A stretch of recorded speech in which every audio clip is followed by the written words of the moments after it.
Representative Ackert and Representative Gilchrist. Thank you, Mr. Chairman, and thank you for putting this meeting together. I greatly appreciate it. I do want to also thank our government relations folks, Tom, Dan, and Peg, for their hard work and answering the phone when we needed to. And there goes my phone. Sorry about that, folks. So just to let the powers to be. My background is I'm an electrical contractor, so along with the legislator. So just to let you know that I was working hand in hand with the crews out there, one of the ones hanging the service cables back up, because there is no more connection between the utility and local contractors anymore. The homeowner is told by Eversource that they have to take care of that, then they'll come back and do their work. That's because I deal with it on multiple occasions, so that's kind of what's being out there, and that is their responsibility. Rehanging their service on the house, and then Eversource will reconnect them. So that Reverend Bugbee mentioned doesn't happen like it used to happen. That was a long time ago. Probably doesn't make a lot of sense because with that communication. But anyways, leaving that alone, I want to touch base a little bit more on the tree issue than anything, because back after 2011, I talked with UConn, and you guys have been working with UConn, I believe Dr. Fahey possibly, and I don't think we are taking care of trees correctly. I think that's something I hope to see addressed more in thinning of trees rather than trimming of trees, and I know that people love their trees, but it's a point at which it costs you guys a lot of money and the ratepayers a lot of money to handle that. So what are the discussions on trees and a different style of tree trimming? And I don't know if that goes to Mr. Hausrum. Oh, sorry, just get myself off mute. That's quite as I said before, we have trained arborists on staff, and we talk a lot to the community tree wardens. We talk to experts in veg management. We talk to colleges. We talk to other utilities, and we're all looking for that silver bullet. So, we prune trees. We don't trim trees. We've looked at, blue sky trimming, where you remove the canopy so you don't have branches above it. We've looked at further clearances to the side in addition, and all those things help. In the case of this storm, when you have trees fall over, not so much. But we continually look for different ways, and like I say, this enhanced trim, we've looked at, if we go in and we trim, more side to side, remove all the material at the top, so it's blue sky.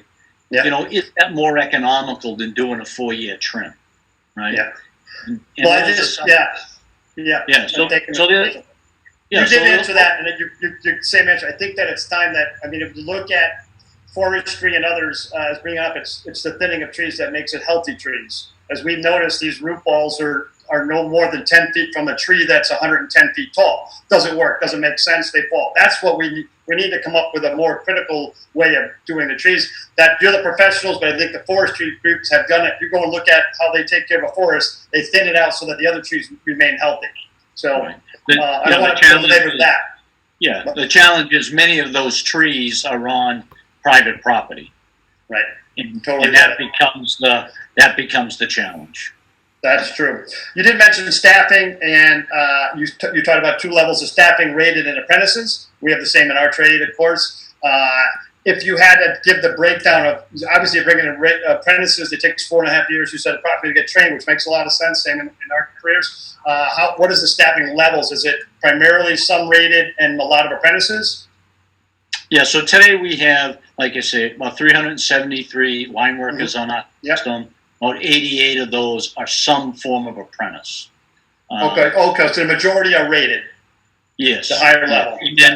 And then, as I say, we're looking to hire another apprentice class, but we have an open rec that we always keep open, and if we can find a rated lineman, like sometimes, people come back from contractors or they move, we pick those people up really kind of, real quick. Yeah, great. And then I'll go to you talk about the process, the things you have to balance. So after the two-storm panel came out, towns were mandated to develop a plan that they were to work with you on, submit to you, and that plan was supposed to be worked together during a storm. And I can tell you, I don't have to reiterate what the other legislators said before me, other legislators in my area, because we hear about it. We're the ones that get yelled at by the town leaders.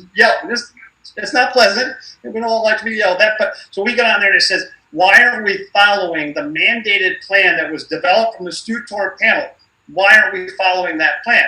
And it deals with, and I understand getting numbers back on. It's great to get people's power back on. But we had a case in which firemen had to go by foot to get to a fire because the road wasn't cleared after a couple days. So, that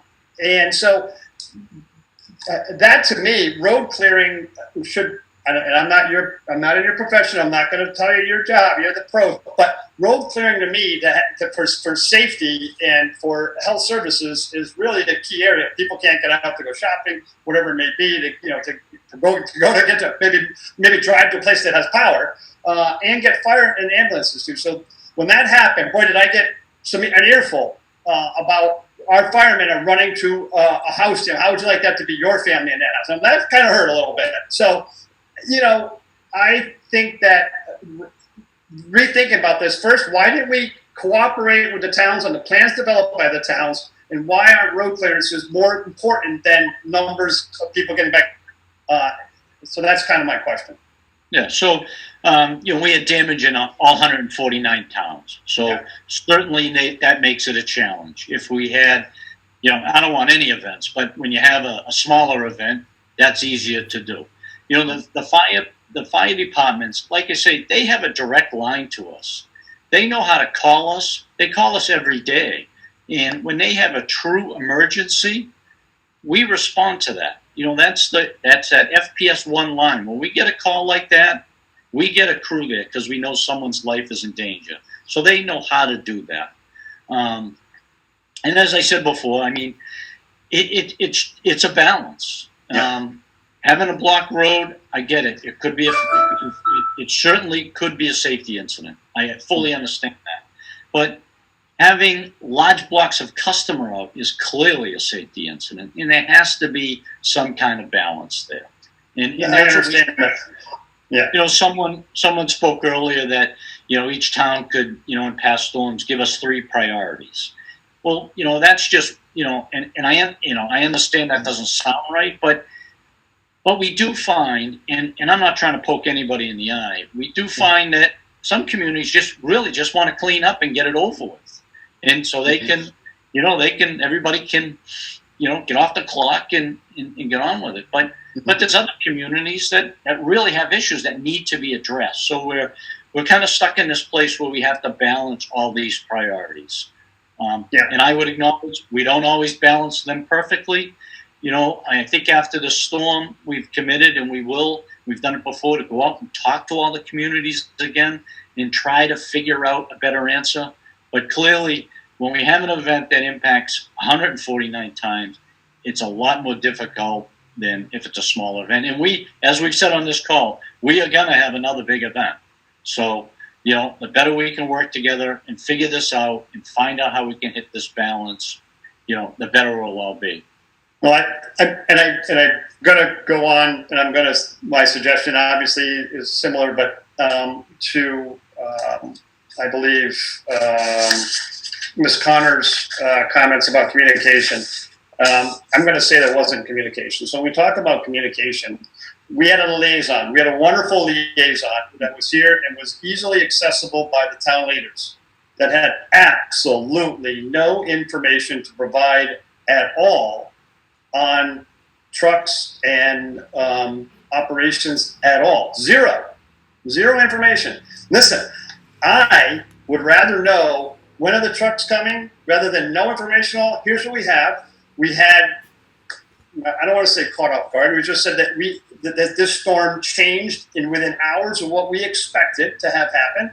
We have 400 crews ready to go, 400 linemen in the state working on Friday, because Friday, you guys are champions. Friday, Saturday, Sunday, absolute champions. The linemen that were in here were incredible, hardworking people, and I get that. It goes a slow assessment, I believe, because at 72 hours, we're still assessing this. I was working with the town manager, and I understand grid, I understand operations, and so I get that. But the redundant assessment that was taking place just by the town, and granted they're not linemen, by the town and yourself, was redundant, duplicative, slow, and all we needed to know, I think the town needs to know, listen, this is a big storm. 149 towns are affected. We have a lot of crews. We got crews coming up. Communication, at least lets people understand when they're going to get power. And that's the key to my discussion today is there was no communication of any value. Yeah, thank you for that. And that's a theme that's clearly an opportunity.